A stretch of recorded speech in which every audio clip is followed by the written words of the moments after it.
When wanting to build muscle, creatine is one of the few supplements that actually delivers on its promise to help you see more gains. Moreover, study after study has proven that creatine is safe, and so far no side effects could be found in healthy adults.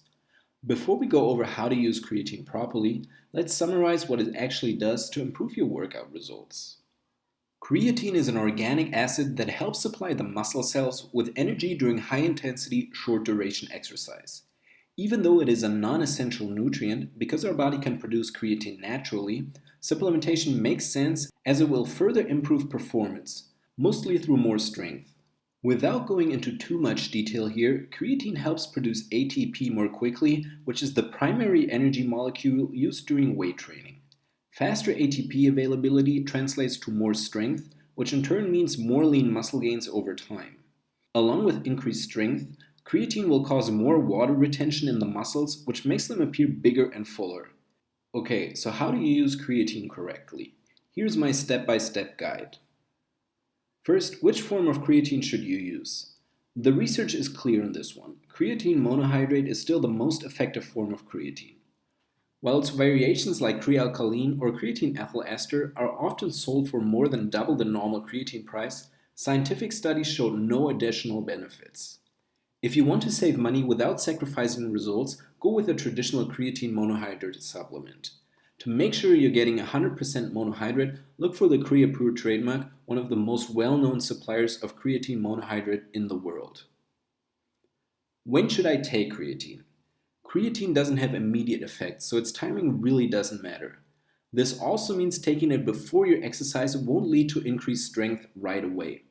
Every now and then you will hear someone telling you that you should take it after your workout because it has been shown to lead to better results. Usually they will cite a study which supposedly proves that taking it post-workout leads to better absorption. However, the researchers themselves admitted that the difference was so small that their findings weren't statistically relevant.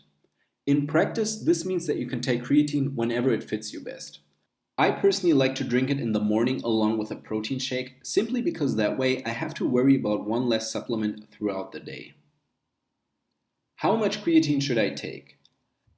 The short answer is 3 to 5 grams per day, which is about a teaspoon. This is enough to saturate the muscle within 2 to 4 weeks and enough for maintenance afterward. Taking in more won't lead to better results as you will pee out the excess creatine.